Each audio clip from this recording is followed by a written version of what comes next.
Hello साथियों, स्वागत है आपका ग्रो अप मंत्रा में। और मैं आपका साथी एक बार फिर आपके सामने हाजिर हूं अपने नए सेशन के साथ। जी हाँ, जो हमने सीटेट 2022 के लिए अपना सिलसिला शुरू किया है ईवीएस को, जिसमें हम कवर कर रहे हैं। तो आज हमारी सीटेट 2022 जिसमें हम NCERT based according to syllabus topic wise classes कर रहे हैं, उसमें आज हमारी ईवीएस की क्लास 4 होने वाली है। जी हाँ, हम अपनी क्लास करेंगे ईवीएस की क्लास 4। तो चलते हैं फटाफट से आज के महत्वपूर्ण बिंदु की ओर, और जिसमें आज हम अपना कवर करने वाले हैं अपना एक नया टॉपिक। जी हाँ, पक्षी यानी कि बर्ड्स। जी हाँ, तो पक्षी जो होते हैं यानी कि बर्ड्स, इनसे रिलेटेड जो भी हमारे सी टेट में ईवीएस पोर्शन में जो भी क्वेश्चंस आते हैं, आज हम इन पे चर्चा करेंगे विद पिक्चर एंड एक्सप्लेनेशन के साथ। तो चलते हैं साथियों। तो पक्षी, इससे पहले हमने अपने साथियों अपना जानवर और चित्रकला, परिवार, रिश्ते नाते आदि से संबंधित अपनी क्लासेस की हैं। तो अगर आपने वो क्लासेस नहीं देखी हैं तो आप डिस्क्रिप्शन बॉक्स में उनके लिंक दिए गए हैं, आप उनको जाकर के देख सकते हैं और उनका भी लाभ ले सकते हैं। तो साथियों, चल शुरू करते हैं अपना आज का सेशन। पक्षी। जी हाँ, तो पक्षियों से संबंधित पहला फैक्ट कि पक्षियों के कान दिखाई नहीं देते हैं। जी हाँ, पक्षियों के कान दिखाई नहीं देते। इनके सिर के दोनों तरफ छोटे छोटे छेद पाए जाते हैं। ये हमेशा पंखों से ढके होते हैं। ये छेद ही पक्षियों की सुनने में मदद करते हैं। यानी कि पक्षियों के कान ना होकर के एक छेद जैसी रचना होती है जिससे ये सुनने का कार्य करते हैं। तो पक्षियों के कान दिखाई नहीं देते हैं। इनके सिर के दोनों तरफ छोटे छोटे छेद पाए जाते हैं। ये हमेशा पंखों से ढके होते हैं।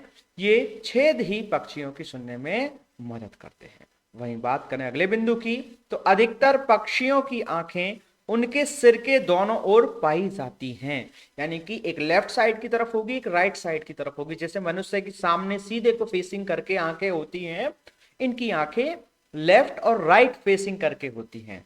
जी हाँ, तो अधिकतर पक्षियों की आंखें उनके सिर के दोनों ओर पाई जाती हैं।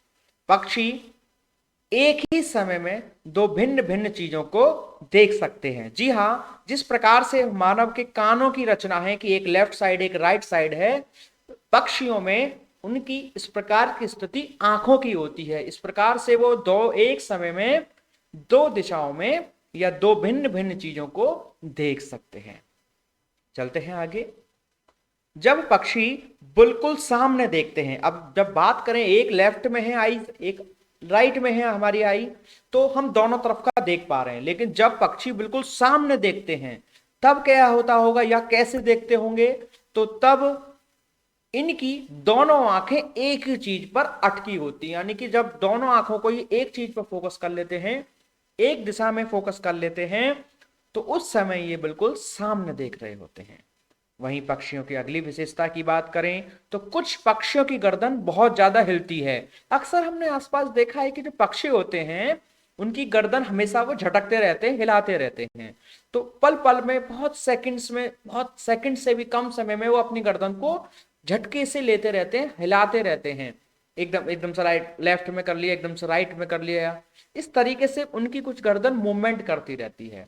तो साथियों, जो कुछ पक्षियों की गर्दन बहुत ज्यादा हिलती है उसका कारण क्या है? क्योंकि अधिकतर पक्षियों की आंखों की पुतली घूम नहीं सकती है। जी हाँ, उनकी जो जैसे मानव की आंखों की पुतली घूम सकती है, ऐसे पक्षियों की उनकी घूम नहीं पाती है। इसलिए वो अपनी गर्दन को झटकते रहते हैं, अर्थात वे अपनी गर्दन को घुमाकर ही आसपास की चीजों को देखते रहते हैं। तो ये उनको देखने के लिए, क्योंकि उनकी पुतलियां नहीं घूम सकती, हमारी पुतलियां घूमती हैं, तो हम फेस को एक जगह रख लेते हैं और पुतलियों को घुमाकर विभिन्न चीजों को देख लेते हैं। लेकिन इनके साथ ऐसा नहीं है, इसलिए ये आंखों की पुतलियों को घुमा नहीं सकते। इसलिए ये गर्दन को हिलाते रहते हैं, अपनी झटकते रहते हैं। चलते हैं अगले बिंदु की ओर।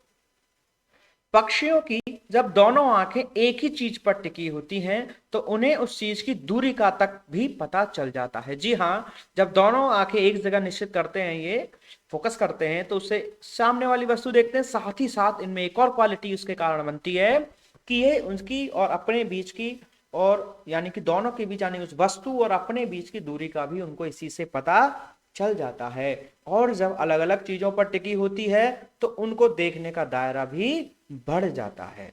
चलिए साथियों, आगे जानते हैं। तो अगला बिंदु जानते हैं हम अपना पक्षियों से संबंधित पेंगुइन। जी हाँ, तो पेंगुइन से संबंधित हमारा सीटेट में ही वैसे बहुत क्वेश्चन पूछा जाता है, कूट में भी क्वेश्चंस बनाए जाते हैं क्योंकि इससे संबंधित कई बिंदु बनते हैं। तो बात करें अगर साथियों पेंगुइन की, तो यह न उड़ने वाला पक्षी है। जी हाँ, कहने को तो यह पक्षी है लेकिन उड़ता नहीं है। तो पेंगुइन एक नहीं उड़ने वाला या ना उड़ने वाला पक्षी है। और दूसरी विशेषता, यह पानी में तैर सकता है। जी हाँ, पक्षियां पानी में तैरते नहीं है या तैरते हैं तो कोई एक आध है, उनमें से भी एक है हमारा पेंगुइन। तो पेंगुइन यह पानी में तैर सकता है और साथियों यह बर्फीली इलाकों में पाया जाता है। जी हाँ, पेंगुइन जो है वो बर्फीले स्थानों में पाया जाता है, जैसा कि आप पिक्चर में देख पा रहे हैं। और ये अपने अंडे भी कहां देता है? बर्फ पर ही देता है। और प्रकृति का वो देखिए कि बर्फ में अंडे रखे होने के बावजूद भी इसके अंडे जमते नहीं हैं। नर पेंगुइन अंडे की देखभाल करता है। जी हाँ, जो पेंगुइन है वो मादा पेंगुइन अंडा देगी, है तो सभी बात समझते हैं कि मादा ही इस प्रकार की एक्टिविटीज में शामिल होती हैं, लेकिन देखभाल कौन करते हैं? पेंगुइन के पापा, है ना। यानी कि नर पेंगुइन अंडे की देखभाल करता है और जो मादा है वो अंडे को जन्म देती है कहां पर? बर्फ पर ही दे देती है और उसके बावजूद भी वह जमता नहीं है। और पेंगुइन की एक और बड़ी विशेषता कि ये समूह में रहते हैं। जी हाँ, ये कैसे रहते हैं? ये समूह में रहते हैं, जैसा कि आप पिक्चर में देख पा रहे हैं कैसे साथ में बोल बतला रहे हैं बड़े खुशी खुशी। तो पेंगुइन ना उड़ने वाला पक्षी है और ये कैसा पक्षी है? ये समूह में रहता है। चलिए साथियों, अब चर्चा करते हैं कबूतर की। तो कबूतर से संबंधित भी क्वेश्चन आता है। तो साथियों हम चर्चा ही उन पर कर रहे हैं जो एग्जाम में क्वेश्चन देते हैं, तो बार बार इसको बताना कोई मुझे लगता है आवश्यक नहीं है, समय की वेस्टेज ही होगी। तो कबूतर पर भी क्वेश्चन बनता है उसी क्रम में कि कबूतर की चोंच ऐसी होती है जिससे वह दानों को पीस सके। जी हाँ, तो ये तो सीधी सी बात है, चोंच वगैरह इसी तरह की, लेकिन सीटेट इस तरह के क्वेश्चन ड्रॉप करता है। तो कबूतर की चोंच ऐसी होती है जिससे वह दानों को पीस सके। कबूतर अपना घोंसला पुराने मकान या खंडरों में बनाते हैं। ये इसकी एक मोस्ट इंपोर्टेंट विशेषता है जो अक्सर एग्जाम में पूछी जाती है। तो आपने अक्सर देखा होगा पुरानी फिल्मों में या फिल्मों में दिखाते हैं कि पुराने मकान को खोलते हैं तो अचानक से उसमें से कबूतर ऊपर को उड़ के आते हैं। तो वहीं से आप थोड़ा रिलेट कर सकते हैं, याद कर सकते हैं, जो कबूतर होते हैं वो अपना घोंसला पुराने मकान या खंडर आदियों में बनाते हैं। चलते हैं,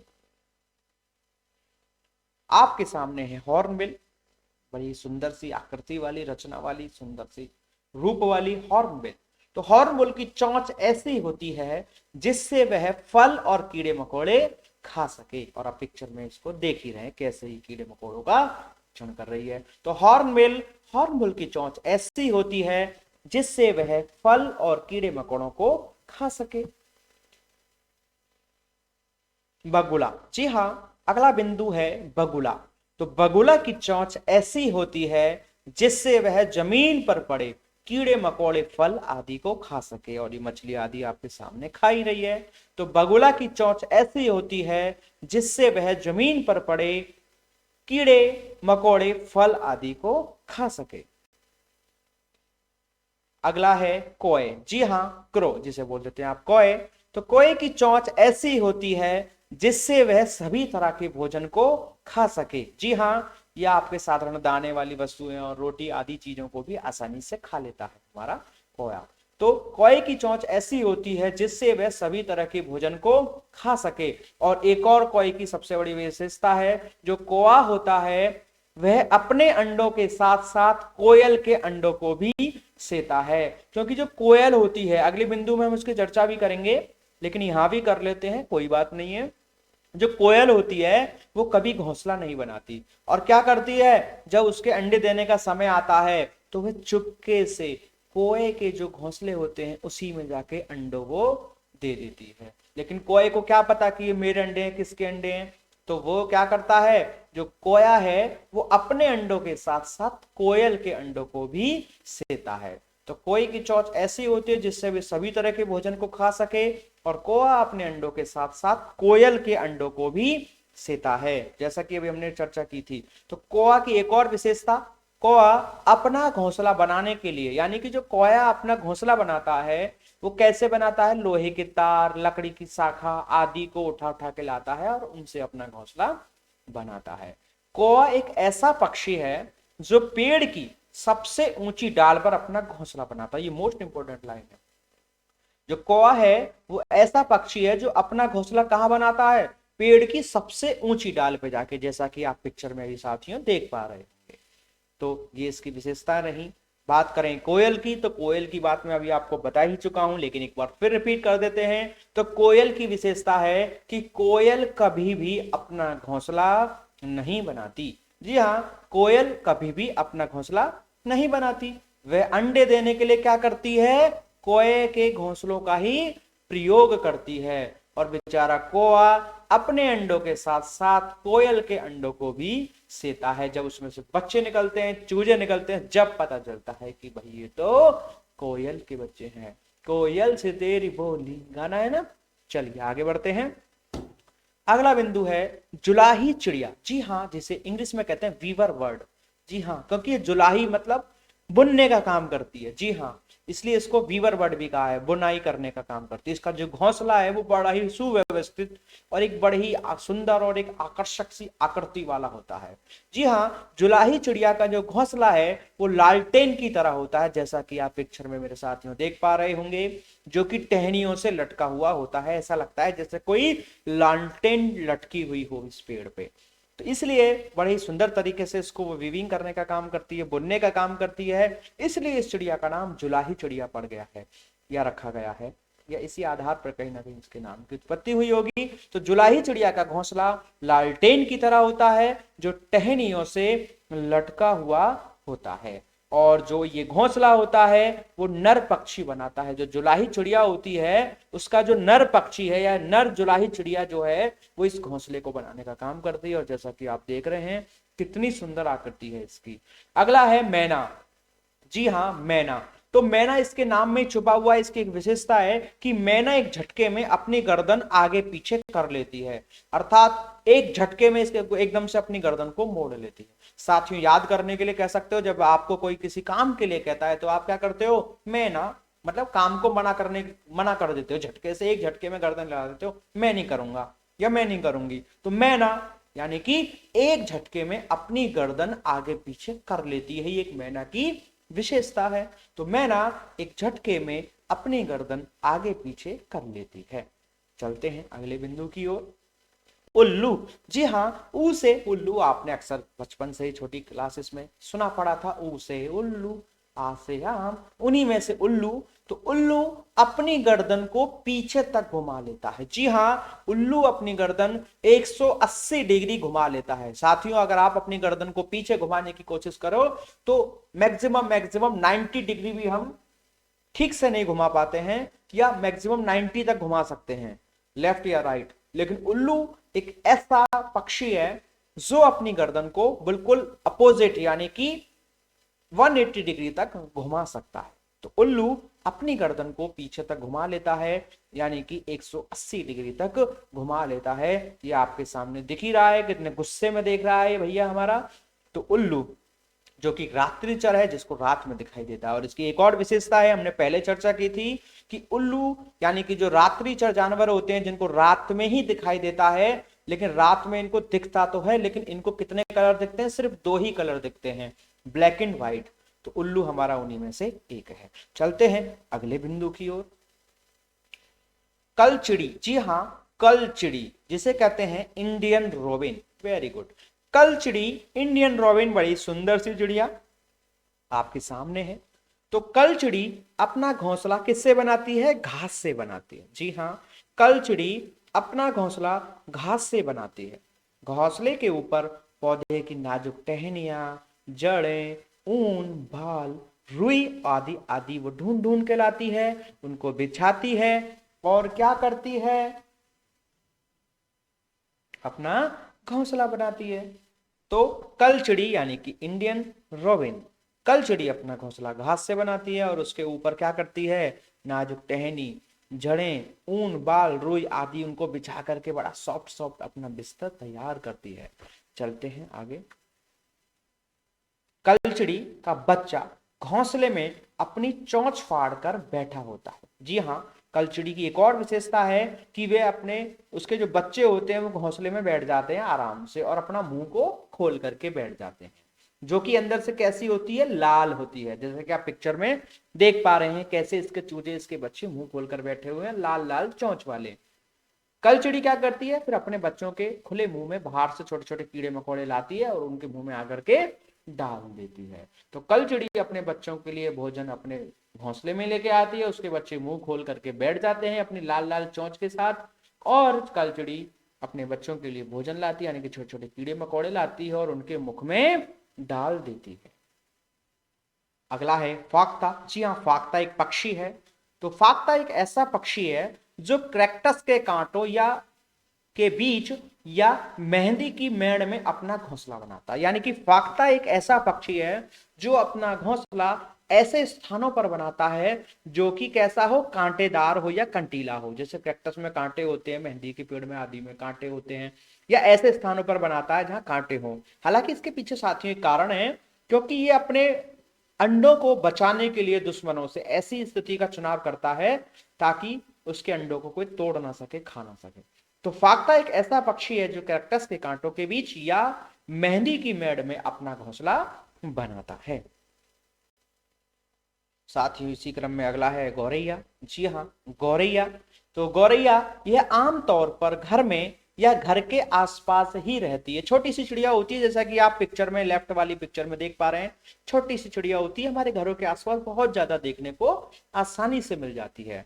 ये अपना घोंसला ज्यादातर कहाँ बनाती है, घर में क्या करती है, अलमारियों के ऊपर बना लेगी, या जो घर में हमारे बड़े बड़े शीशे होते हैं, अब तो खैर मॉडर्नाइजेशन हो गया है तो थोड़ा सा पॉसिबल कम है, लेकिन पहले थोड़े खुले मकान हुआ करते थे तो इजीली उसमें वो आ जाती थी, और शीशे के पीछे, अलमारी के ऊपर, या घरों में पहले पुराने घरों में आले होते थे, जैसा कि आप इन दो पिक्चर में देख पा रहे हैं। साथ में तीसरी पिक्चर में देखें तो छत से नीचे आपको छोटे छोटे जंगले टाइप दिखाई दे रहे हैं। तो ये छत से जस्ट नीचे जो आपको वेंटिलेशन विंडो जिसे आप कह देते हैं, जंगले टाइप दिखाई दे रहे हैं, इस प्रकार की जो आकृति हुआ करती थी मकानों में, उनमें ही अपना चुपचाप घोंसला तैयार कर लेती है। कौन, गौरैया। तो यह आमतौर पर घर में या घर के आसपास ही रहती है।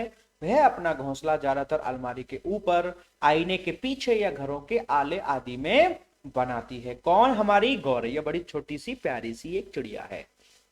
वहीं साथियों बात करें बसंत गौरी। जी हाँ, बसंत गौरी। तो बसंत गौरी गर्मियों में टुक टुक की आवाज करती है। जी हाँ, बसंत गौरी एक चिड़िया है, जैसा कि आप पिक्चर में देख पा रहे हैं। इसकी एक खूबी है कि गर्मियों में टुक टुक टुक की आवाज करती है। वह पेड़ के तने में गहरा छेद बनाकर अपने अंडे देती है, क्योंकि इसके आप चोंच देख पा रहे हो कितनी नुकीली है, इसी से वो तने में पेड़ के छेद कर देती है और उसी में अपने चुपचाप अंडे रखती है। साथियों, तो बसंत गौरी टुक टुक की आवाज करती है और ये अपनी चोंच से तने में गहरा छेद बनाकर उसमें अंडे रखने का काम करती है बसंत गौरी। जी हाँ साथियों, रिलेट करने के लिए, मेरे एक स्टूडेंट थी गौरी, वो टिकटॉक बहुत चलाती थी। जी हाँ, जो बस मेरे एक स्टूडेंट थी गौरी, वो टिकटॉक बहुत चलाती थी। तो ये थोड़ा याद रहेगा आपको, सीटेट ने इस बिंदु पर कई बार क्वेश्चन भी पूछा है। साथियों चलते हैं अगले बिंदु की ओर। दर्जन चिड़िया। जी हाँ, दर्जन चिड़िया, इसका नाम ऐसे ही नहीं पड़ा है। दर्जन मतलब टेलर होता है ना, टेलर जो कपड़े सिलता है, तो चिड़िया भी कुछ ऐसी ही है। ये भी कौन है, हमारी ट्रेलर है, टेलर है। कैसी चिड़िया है, दर्जन, यानी कि सिलने का काम करती है। तो ये चिड़िया जो होती है दर्जन चिड़िया, अपना घोंसला कैसे बनाती है, अपनी नुकीली चोंच से पत्तों को सिलकर बनाती है और उनके बीच में बनी थैली में फिर अंडे देती है, जैसा कि आप पिक्चर में देख रहे हैं। राइट हैंड वाले पिक्चर में आप देख रहे हैं कैसे ये अपनी चोंच से पत्तों को सिल रही है, और लेफ्ट वाली पिक्चर में देख रहे हैं कैसे ये थैली नुमा स्ट्रक्चर बनकर तैयार हुई है और जिसमें ये अंदर आराम से बैठी हुई है हमारी दर्जन चिड़िया। इसका नाम दर्जन चिड़िया इसलिए ही पड़ा है क्योंकि ये पत्तों को सीकर या पत्तों को सिलकर अपना घोंसला बनाती है हमारी दर्जन चिड़िया। साथियों अगला बिंदु है शक्करखोरा। जी हाँ, शक्करखोरा, जब पिक्चर में देख रहे हैं शक्करखोरा को, शक्करखोरा किसी छोटे पेड़ या झाड़ी की डाली पर अपना लटकता घोंसला बना लेते हैं। अब साथियों आप कहेंगे सारी बातें साधारण सी हैं, लेकिन बेटा जब एग्जाम में आता है तो वो इन छोटी छोटे पॉइंटों को चेंज करके और आपके क्वेश्चन को ड्राफ्ट करता है सीटेट, और वहां हमारे क्वेश्चन गलत हो जाते हैं। वो कह देगा कि पेड़ से टहनियों से लटका हुआ होता है, या टहनी के ऊपर बनाता है, या सबसे ऊंची डाल पे बनाता है, और यही इस प्रकार के ही पॉइंट्स को कंफ्यूजन क्रिएट करते हुए क्वेश्चन ड्राफ्टिंग करता है, और अक्सर हम उन क्वेश्चन को गलत कर देते हैं। तो एक एक बात को बहुत साथियों बहुत गौर से सुनना है, बहुत ध्यान से सुनना है। आगे हम साथियों इसी से रिलेटेड अपनी एमसीक्यू सीरीज भी करेंगे, वहां पर देखेंगे आप इन बातों को कितना याद रख पाए। तो खाली पढ़ाएंगे नहीं साथियों, एमसीक्यू क्लासेस पे हम बना करके भी उस पर भी चर्चा करेंगे, ताकि आपके ज्ञान को सही और उचित और फाइनल एक अप्रोच मिल सके, जिससे एग्जाम में कोई भी क्वेश्चन खराब ना हो, गलत ना हो। तो शकरखोरा किसी छोटे पेड़ या झाड़ी की डाली पर अपना लटकता घोंसला बना लेते हैं। ये अपना घोंसला बाल, बारीक घास, पतली टहनियां, सूखे पत्ते, रुई, तेल की छाल के टुकड़े और कपड़ों के चीथड़ों से आदि आदि को इकट्ठा कर करके ये अपना शकरखोरा क्या बनाती है, घोंसला बनाती है। इसके अलावा ये अपने घोंसले में मकड़ी के जालों का भी इस्तेमाल करते हैं। जी हाँ शकरखोरा। चलते हैं अगले बिंदु की ओर। मोर। जी हाँ मोर। तो मोर भैया तुम कहाँ रह गए, आ गए, क्योंकि ये तो हमारा बहुत ही महत्वपूर्ण पक्षी है। क्यों? क्योंकि यह हमारा राष्ट्रीय पक्षी है। जी हाँ मोर हमारा राष्ट्रीय पक्षी है, नेशनल बर्ड ऑफ इंडिया क्या है हमारा, पीकॉक यानी कि मोर है। इसके पंख नीले और हरे होते हैं, जैसा कि आप पिक्चर में देख रहे हैं कितने सुंदर इसके पंख होते हैं। इसके सिर पर एक मुकुट जैसी रचना होती है, जैसा कि आप राइट हैंड वाली पिक्चर में देख पा रहे हैं। ठीक है, तो इसके सिर पर एक मुकुट होता है। इसकी आयु यानी कि मोर की आयु लगभग 20 साल होती है, लगभग ये 20 साल तक जीता है, और यह हर साल अपने पंख छोड़ देता है, जिसके बाद अपने दूसरे नए पंख आ जाते हैं। और एक और विशेषता मोर की कि मोर कैसा जानवर है, एक सर्वहारी है। यानी कि कुछ लोग कहते हैं शाकाहारी होता है, ऐसा नहीं है, ये सर्वहारी यानी कि मांस और जो आपके शाकाहारी भोजन वाली वस्तु हैं उन सभी को ये ग्रहण करता है। और विशेषकर ये जाना जाता है सांप का शिकार करने के लिए। जो मोर है वो सांप को आसानी से मार डालता है। तो मोर जैसा कि आप पिक्चर में देख भी पा रहे हैं, मोर जो है वो सांप का शिकार बहुत आसानी से कर लेता है। तो मोर हमारा सर्वहारी है। एक बार पुनः रिपीट कर लेते हैं, क्योंकि बड़ा ही मोस्ट इंपॉर्टेंट और आवश्यक एक पक्षियों में से एक है, क्योंकि एग्जाम के हिसाब से इसलिए भी इंपॉर्टेंट है क्योंकि एक राष्ट्रीय पक्षी है। इसके पंख नीले और हरे होते हैं, इसके सिर पर मुकुट जैसा होता है, और इसकी आयु लगभग 20 साल होती है। यह हर साल अपने पंख छोड़ देता है, और यह एक सर्वहारी पक्षी है। चलिए साथियों अगले बिंदु पर चर्चा करें, तो बात करें हम चील की। ये क्रम से आपको मैंने इनके पिक्चर भी दिखाए हुए हैं। लेफ्ट में सबसे पहला है चील, फिर दूसरे नंबर पर बाज, और तीसरी पिक्चर है हमारी गिद्ध की।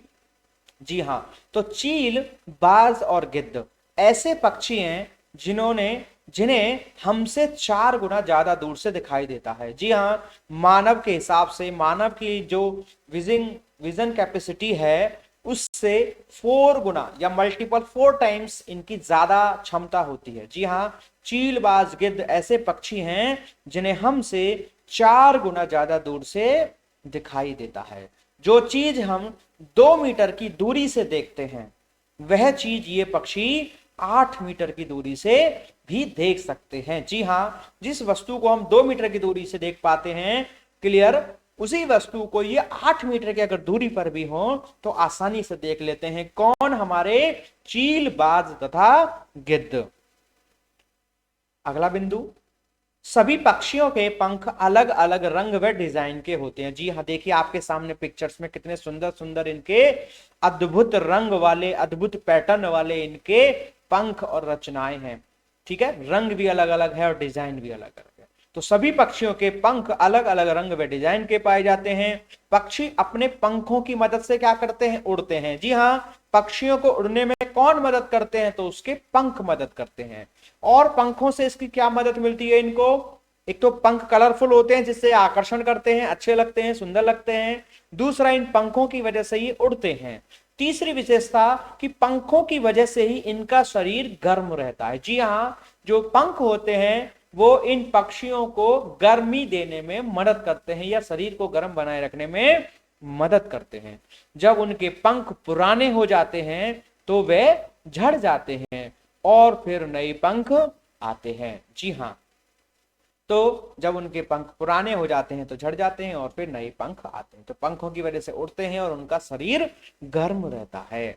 चलते हैं साथियों अगले बिंदु की ओर। पक्षी भी अपने साथियों को, जैसे कि हमने पढ़ा था लंगूर और भी बहुत सारे जानवरों को, कि वो अपनी जो भी सूचनाएं होती हैं संकट की, भोजन की, रस की, वो अपने साथियों को दे देते हैं। उसी प्रकार से हमारे पक्षी भी अपने साथियों को मुसीबत का संदेश देने के लिए खास आवाज निकालते हैं। देख रहे हैं आप पिक्चर में एक साथ बहुत सारे पक्षी उड़े जा रहे हैं, भागे जा रहे हैं। तो ऐसा जब होता है, जब मुसीबत का ये संदेश देते हैं, तो ये भागे चल लेते हैं, एक आवाज उत्पन्न करते हैं जिससे सभी ये भाग लेते हैं। तो पक्षी अलग अलग खतरों के लिए अलग अलग तरह की आवाजें देते हैं। ऐसा भी नहीं है कि सिर्फ खतरा है, जब ये आवाज निकालेंगे तो सिर्फ यही स्पष्ट हो कि कोई खतरा है, इतना ही नहीं, यह भी स्पष्ट हो जाता है कि किस प्रकार का खतरा है। अर्थात वो हर खतरे के लिए या भिन्न भिन्न खतरों के लिए अलग अलग प्रकार की ध्वनि उत्पन्न करते हैं। जो दुश्मन उड़कर आते हैं उनके लिए अलग तरह की ध्वनि निकालते हैं, अलग तरह की आवाज पैदा करते हैं, और जो दुश्मन जमीन पर चलकर आते हैं उनके लिए दूसरी तरह की आवाज निकालते हैं। जी हाँ, देखिए अद्भुत, कितने अच्छे अच्छे कैरेक्टर्स हैं। तो एग्जाम में क्वेश्चन आना तो बेटा बिल्कुल लाजमी है। जब इस प्रकार की इतनी अच्छी अच्छी इनकी विशेषताएं इस प्रकार से विभिन्नता प्रदर्शित करते हैं, तो इसलिए आवश्यक हो जाता है इनके बारे में जानना। अगला बिंदु, सभी नर वीवर पक्षी अपने घोंसले बनाते हैं। जी हाँ, सभी नर वीवर पक्षी अपने घोंसले बनाते हैं और मादा वीवर सभी घोंसलों की देखभाल करती हैं, और उन घोंसलों में से जो घोंसला उसे सबसे अच्छा लगता है वह उसी में अंडे देती हैं। जी हाँ, तो नर ने घोंसला बनाया, यानी कि पापा जी ने घोंसला बनाया, मम्मी ने उसमें अंडे दे दिए और उनकी देखभाल की, और मम्मी उस घोंसले में रहेंगी, जो घोंसला उनको सबसे अच्छा लगेगा वो उसी में ही अंडे देंगी, और फिर बाद में उसी में उन घोंसलों में और अंडों की देखभाल करती हैं। लेकिन जो घोंसला बनाएंगे वो कौन बनाएंगे? नर वीवर पक्षी। जी हाँ। अगला है साथियों कौए। जैसा कि आप पिक्चर में क्रम से देख पा रहे हैं, पहले नंबर पर कौआ है या कौए जिसे कह देते हैं, दूसरे स्थान पर गिलहरी, तीसरा बिल्ली और चौथा है चूहा। जी हाँ, तो बात करें अगर कौआ, गिलहरी, बिल्ली और चूहे की, तो ये सभी क्या हैं? हमारे पक्षियों के दुश्मन हैं। जी हाँ, दुश्मन, जमाना दुश्मन, दुश्मन, तो ये पक्षियों के कौन है? दुश्मन। तो कौआ, गिलहरी, बिल्ली और चूहे जो हैं वो पक्षियों के दुश्मन हैं, क्योंकि ये बेचारे क्या करते हैं? बेचारे काय के हुए जब नुकसान कर रहे हैं किसी का, ये क्या करते हैं? इन पक्षियों के अंडे चुरा लेते हैं और कई बार उनके घोंसलों को भी तोड़ देते हैं। तो कितने गंदे हैं। हालांकि चूहे और गिलहरियों का तो कारण है क्योंकि ये लोग, इनके दांत बढ़ते हैं, तो ये इन दांतों को घिसने के लिए इस प्रकार की एक्टिविटी करते रहते हैं, टूट जाता होगा। लेकिन कौआ तो भैया तुम तो पक्षी हो, तुम अपने जात बिरादरी के लोगों को क्यों नुकसान पहुंचा रहे हो? और बिल्ली मौसी, तुम तो मौसी हो, मौसी होकर भी ऐसी बात करती हो, गलत बात है तुम्हारी। तो कोई बात नहीं साथियों, कौए, गिलहरी, बिल्ली और चूहे पक्षियों के दुश्मन हैं, जो पक्षियों के अंडे चुराते हैं और कई बार उनके घोंसलों को भी तोड़ देते हैं। अगला बिंदु है साथियों, घोंसले के बहुत ज्यादा पास नहीं जाना चाहिए। जी हाँ, बच्चों को अक्सर बताया भी जाता है, क्योंकि इनकी एक प्रकृति होती है, अगर इनके घोंसले को कोई गलती से भी छू लेता है तो वह दोबारा से उस घोंसलों में दोबारा मतलब कभी नहीं आते हैं। तो फिर दोबारा से उस घोंसले में नहीं आते हैं, ना ही उसमें फिर अंडे देते हैं, उनको छोड़कर हमेशा के लिए चले जाते हैं। तो साथियों सोचिए कितनी मुश्किल से उन्होंने अपना घोंसला बनाया होगा, और हमारे छूने मात्र से ही क्या है, वो वहां पर आना बंद कर देते हैं, क्योंकि उनको ऐसा लगता है कि अब यहाँ कुछ खतरा है। और खतरा होने की स्थिति में हम अपनी सिर्फ जान बचाते हैं, ना कि हम अपनी जो चीजें हमने तैयार की हैं उनकी तरफ भागते हैं। साथियों सोचिए, अगर आपने कितनी धन और दौलत इकट्ठी की हो पर आपको पता चले उस स्थान पर जाने से हमारी जान जा सकती है, बेशक आपने बहुत धन से वो पैसा मेहनत करके धन इकट्ठा करके वो चीज खरीदी है, लेकिन आप वहां पर बिल्कुल भी रहना जरूरी नहीं समझेंगे, चाहे बेशक आपका कितना नुकसान हो जाए, क्योंकि आप कह देंगे कोई बात नहीं, अगर जान है तो जहान है, धन फिर कम जाएगा। तो वही बात कहीं ना कहीं इन्हीं में इनको ऐसा लगता है कि कुछ खतरा होगा, अब उनको वो चीज इतनी सहज या अपना सेफ नहीं लगती है कि अब उसमें रहना पसंद करें, उनको वहां पर खतरा प्रतीत होता है। अपने जीवन से संबंधित, इसलिए वह उस स्थान पर दोबारा कभी नहीं जाते, ना ही उसमें अंडे देते, ना ही उसमें किसी भी प्रकार का इन्वॉल्वमेंट रखते हैं और अपना नया घोंसला बनाने का काम करते हैं। साथियों अगला है पक्षी। पक्षी अपने घोंसलों का इस्तेमाल अंडे देने के लिए करते हैं और जब अंडों में से बच्चे निकलते हैं तब वे उस घोंसलों को छोड़कर कहीं और चले जाते हैं। साथियों छूने पर तो चले ही जाते हैं, फिर एक बार अगर उसमें बच्चे हो गए यानी कि अंडे हो गए, अंडे देने के बाद उसमें से चूजे निकल गए तो फिर उस घोंसले को छोड़कर चले जाते हैं, फिर अगली बार के लिए फिर से एक पुनः अपना घोंसला बनाते हैं और उसमें फिर अपने बच्चों को या अंडों को जन्म दे करके अपना बच्चों को, चूजों को पैदा करते हैं या बढ़ाते हैं। साथियों अगले बिंदु की ओर चलते हैं। छिपकली, जैसा कि आप पिक्चर में भी देख पा रहे हैं, पहले नंबर पर छिपकली है, दूसरे नंबर पर उसके नीचे है गौरैया, तीसरे नंबर पर ऊपर है कछुआ और चौथे नंबर पर है सांप। तो याद रखिएगा साथियों, छिपकली, गौरैया, कछुआ, सांप ये सभी अंडे देने वाले होते हैं।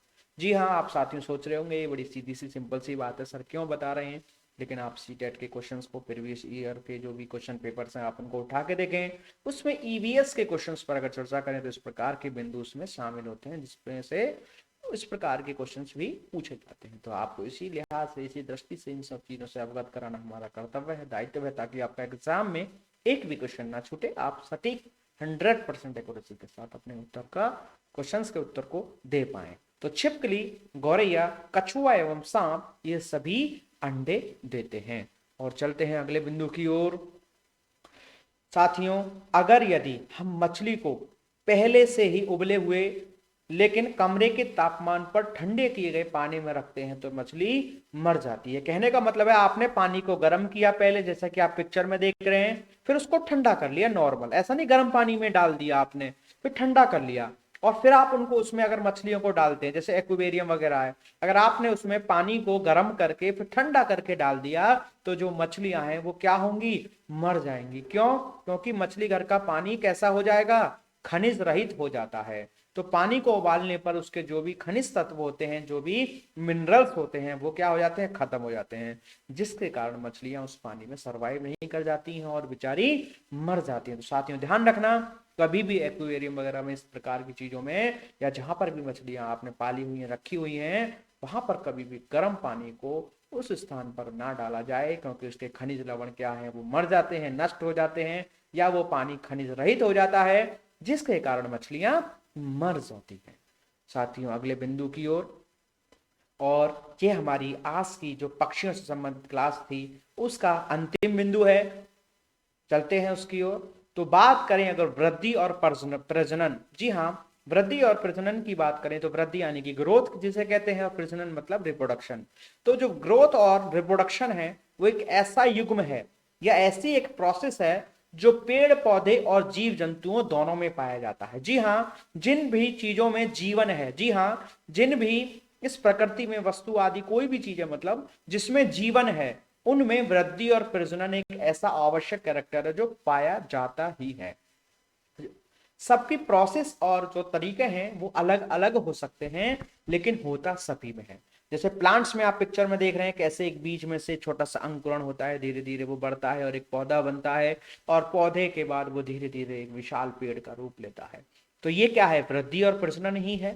और ऐसे ही मानव में होता है कि कैसे मानव एक माँ के गर्भाशय में धारण करता है, यानी कि गर्भाशय में भ्रूण का निर्माण होता है, जब आपका शुक्राणु और अंडाणुओं के मिलने से एक युक्ता जैसी रचना बनती है और बाद में वो गर्भाशय की दीवारों से जाकर चिपक जाता है और वहीं से उसका विधिवत रूप से विकास होता है और लगभग 280 दिन की जो है एक अपने समय में या 9 माह या लगभग 40 सप्ताह के समय में एक भ्रूण का विकास होता है, तदोपरांत माता शिशु को जन्म देती है। तो इसी प्रक्रिया को, इसी विधि को ही प्रजनन कहा गया है और इसमें जो भी इसका शारीरिक निर्माण आदि सभी चीजें होती हैं उसको वृद्धि कहा जाता है। और उन जो भी शारीरिक रचना आदि में जो भी कुशलता आती है, उनमें जो स्किलफुली एक कार्य करने की शैली विकसित होती है, विभिन्न प्रकार की चीजें उसमें विकसित होती हैं, उसको विकास कहा जाता है। तो साथियों इस प्रकृति में सभी सजीव में, यानी कि जिनमें भी जीवन है, उनमें वृद्धि और विकास, वृद्धि और प्रजनन एक ऐसा युग्म है जो आवश्यक रूप से पाया ही जाता है। तो आज की क्लास का साथियों ये हमारा अंतिम बिंदु था। उम्मीद है कि आपको ये क्लास हमारी अच्छे से समझ में आई होगी। तो साथियों इसी प्रकार से हमसे जुड़े रहें, बने रहें, पढ़ते रहें, सीखते रहें और इसी प्रकार की आगे अच्छी अच्छी नॉलेज के लिए, अच्छे अच्छे कंटेंट को पढ़ने समझने के लिए, एग्जाम के हिसाब से इंपॉर्टेंट चीज़ों पर चर्चा करने के लिए, जानने के लिए हमसे इसी प्रकार बने रहें। साथियों एक बार आपसे पुनः निवेदन है, अगर आपको क्लास अच्छी लगी तो प्लीज़ वीडियो को लाइक कर दें और हो सके तो प्लीज़ वीडियो को शेयर भी कर दिया करें ताकि और लोग भी हमारे साथ जुड़ सकें और लोग भी इसका लाभ ले सकें। और अभी साथियों अगर आपने पहली बार इस वीडियो को देखा है, पहली बार आप हमारे चैनल पर आए हैं, तो प्लीज़ वीडियो को देखने के बाद लाइक और शेयर करने के साथ साथ वीडियो को, हमारे चैनल को सब्सक्राइब भी कर लें ताकि आपको आगे की वीडियो से संबंधित जानकारी मिलती रहे।